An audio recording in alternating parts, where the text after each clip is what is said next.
तो आज हम बात करेंगे EN 13888 और ISO 13007 पार्ट 3 स्टैंडर्ड के बारे में। इन दिस स्टैंडर्ड जो भी सीमेंट एंड एपोक्सी ग्राउट का जो भी पैरामीटर्स है सब इसी स्टैंडर्ड में डिस्क्राइब किया हुआ है। तो अगर आप इस वीडियो को ध्यान से देखते हैं तो सीमेंट और एपोक्सी ग्राउट में आपको कोई भी डाउट नहीं रहेगा। तो ये जो स्टैंडर्ड है इसका स्कोप क्या है, ये डिस्क्राइब करता है कि आपको इंटीरियर और एक्सटीरियर्स में ग्राउटिंग करना है। वर्किंग और एप्लीकेशन प्रॉपर्टीज क्या रहती है सीमेंट और एपोक्सी ग्राउट की, और सीमेंट और एपोक्सी ग्राउट की क्या क्या परफॉर्मेंस रिक्वायरमेंट रहती है। तो अगर आप इस वीडियो को ध्यान से देखते हैं तो आप प्रोडक्ट को ईजिली रिकमेंड कर सकते हैं एरिया के हिसाब से, तो कंप्लेन नहीं आएगी फ्यूचर में। सो अब हम बात करते हैं कुछ इंपॉर्टेंट प्रॉपर्टीज जो इस स्टैंडर्ड्स में डिस्क्राइब है और डेली एपोक्सी और सीमेंटिशियस ग्राउट में यूज होने वाली प्रॉपर्टीज के बारे में डिस्कस करेंगे। सबसे पहली प्रॉपर्टीज होती है कंप्रेसिव स्ट्रेंथ। कंप्रेसिव स्ट्रेंथ आप डायग्राम में देख सकते हैं, लोड अपॉन एरिया, यानी आप किस पर्टिकुलर एरिया पे क्या लोड लगा रहे हैं, तो उसको कंप्रेसिव फोर्स बोलते हैं, जिस फोर्स पे वो ब्रेक कर जाए।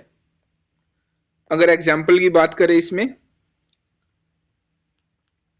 तो सपोज आप बिस्किट लेते हैं, बिस्किट के ऊपर अगर आप कोई कम फोर्स लगाते हैं तो वो कंप्रेस नहीं होगा, और अगर थोड़ा सा भी ज़्यादा फोर्स लगाए तो वो पूरा चूर चूर हो जाएगा, क्रश हो जाएगा। तो यानी वो एक कंप्रेसिव फोर्स है। दिल तोड़ने वाले फोर्स को कंप्रेसिव नहीं बोलते भाई। ओके।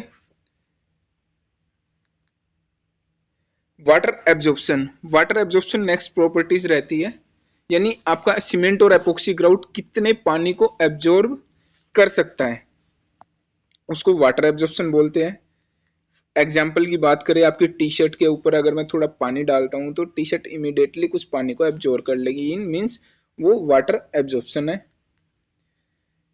वियर रेजिस्टेंट मीन्स अगर आपके ग्राउट्स को हम स्क्रब करना स्टार्ट कर दें तो उसकी लेयर में कितना रिडक्शन होगा, उसको बोलते हैं वियर रेजिस्टेंट। अगर लेयर में रिडक्शन कम रहता है तो मीन्स आपकी वियर प्रॉपर्टीज ग्राउट की अच्छी है। एग्जाम्पल की बात करें, आपकी चप्पल जो हम खरीदते थे पहले, आपने देखा होगा 1 साल के बाद उसकी लेयर पूरी की पूरी रिड्यूस हो जाती है, यानी वियर रेजिस्टेंट आपकी चप्पल में कम है। और वुडलैंड के शूज ले लीजिए, वो काफ़ी सालों तक ऐसे के ऐसे ही रहते हैं, मीन्स उसकी वियर प्रॉपर्टीज अच्छी है, यानी रिडक्शन होना थिकनेस में, उसको वियर रेजिस्टेंट बोलते हैं, वियर प्रॉपर्टीज बोलते हैं। कितना कम कितना ज़्यादा रेजिस्ट करती है वो। उसके बाद इंपॉर्टेंट प्रॉपर्टीज आती है श्रिंकेज प्रॉपर्टीज, यानी क्योरिंग होने के बाद आपके ग्राउट्स में कितना श्रिंकेज होता है। एप्लीकेशन के टाइम में आपने फिलअप किया ग्राउट्स को, लेकिन क्या हुआ, 1 वीक बाद 10 डेज बाद आपको लगा भाई इसमें श्रिंकेज ज़्यादा आ गया, क्रैक्स डेवलप हो गया। क्रैक्स आने का रीजन श्रिंकेज प्रॉपर्टीज भी होती है।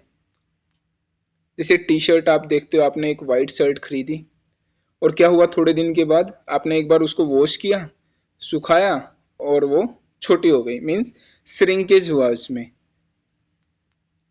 उसके बाद इंपॉर्टेंट प्रॉपर्टीज जो सीमेंट और एपोक्सी ग्राउट में होती है वो होती है केमिकल रेजिस्टेंट, कि आपका सीमेंट और एपोक्सी ग्राउट कितने केमिकल को रेजिस्ट कर सकता है।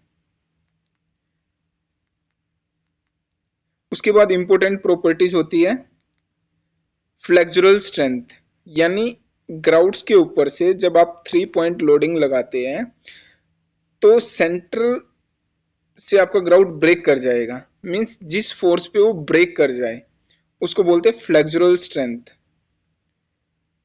अब इसका एक फनी एग्जांपल अगर हम बात करें तो आपकी अगर वाइफ बोलती है जैसे घर जाना है या शॉपिंग करने जाना है, अगर आपने उसकी बात को मान लिया तो समझ लीजिए आपके अंदर हाई फ्लेक्सुरल स्ट्रेंथ है, नहीं आप बैंड हो सकते हो।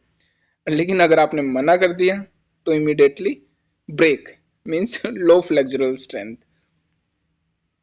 सो सीमेंटिशियस ग्राउट की अगर हम बात करें क्लासिफिकेशन की, सीमेंटिशियस ग्राउट को जो है 2 कैटेगरीज में क्लासिफाई किया गया बाइंडर के टाइप में। एक होता है सीमेंटिशियस ग्राउट और एक होता है रेजिन बेस ग्राउट। सीमेंटीशियस ग्राउट की दो कैटेगरीज रहती है, एक CG1 और एक CG2। Cementitious grout 1, cementitious grout 2। इसमें क्या डिफरेंस रहता है? जो CG1 ग्राउट्स है, नॉर्मल सीमेंटीशियस ग्राउट, उसकी अगर एब्रेशन रेजिस्टेंट वैल्यूज की बात करें, वियर प्रॉपर्टीज की बात करें, मींस घिसने की, तो उसकी जो वैल्यूज की रिक्वायरमेंट रहती है वो होनी चाहिए लेस देन 2000 मिलीमीटर क्यूब, यानी उसकी लेयर में रिडक्शन, उसकी फ्लेक्सुरल स्ट्रेंथ हमेशा 2.5 न्यूटन पर mm स्क्वायर से ज़्यादा होनी चाहिए।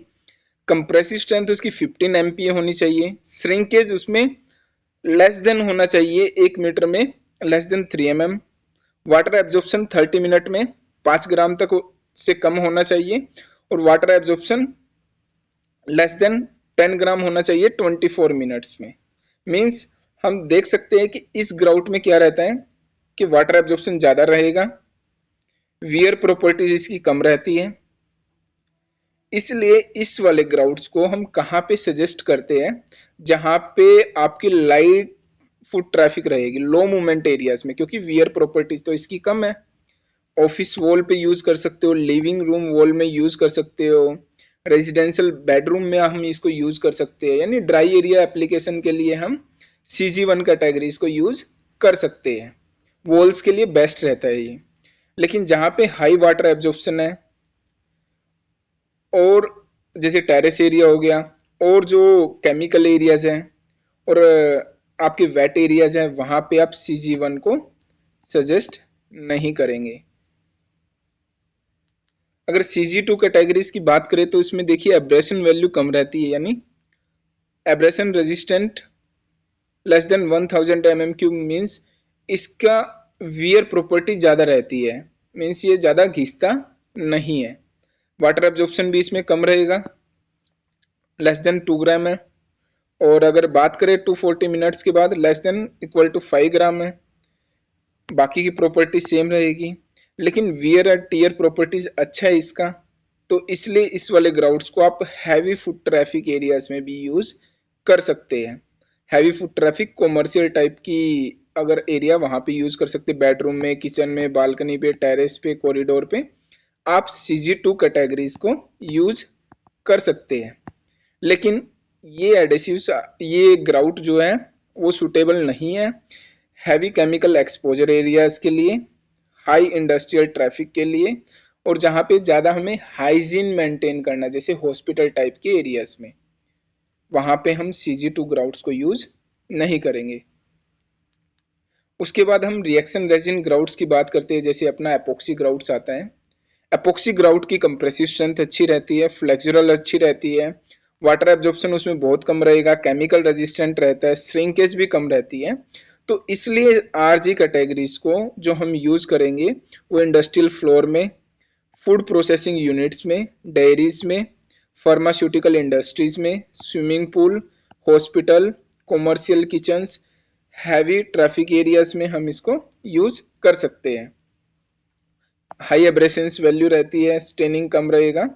तो ये केमिकल और इंडस्ट्रियल और फूड प्रोसेसिंग यूनिट्स में हम रेजिन बेस्ड ग्राउट को यूज कर सकते हैं। लेकिन टेरेस के लिए अगर हम इसका एक सिलेक्शन चार्ट की बात करते हैं, सिलेक्शन चार्ट ड्राई वॉल के लिए हम CG1 कैटेगरीज को सजेस्ट करेंगे, वेट रेजिडेंशियल्स के लिए CG2, आउटडोर बालकनी के लिए CG2, high traffic commercial area में CG2 RG को यूज कर सकते हो। इंडस्ट्रियल और केमिकल एरियाज में आप रिएक्शन रेजिन ग्राउट को ही यूज करेंगे, यानी कैरापोक्सी, एपोक्सी, किसी भी कंपनी का एपोक्सी ग्राउट। स्विमिंग पूल में RG कैटेगरीज को, और फूड और फार्मा इंडस्ट्रीज में RG। तो ये आपके एपोक्सी बेस मटेरियल यहाँ पे आपका जाएगा।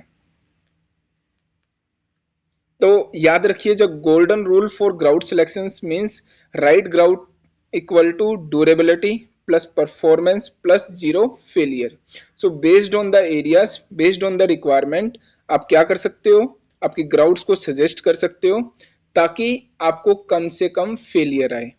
तो ये वीडियोस में हमने पूरा का पूरा ग्राउट्स को डिस्क्राइब किया है, कहाँ पे आपको सीमेंट ग्राउट लगाना, कहाँ पे एपोक्सी ग्राउट लगाना है, CG1, CG2, RG में क्या डिफरेंस है, तो वो हमने डिस्कस किया। So thank you. I hope ये वीडियोस में आपको काफ़ी क्लैरिफिकेशन मिला होगा। तो थैंक यू।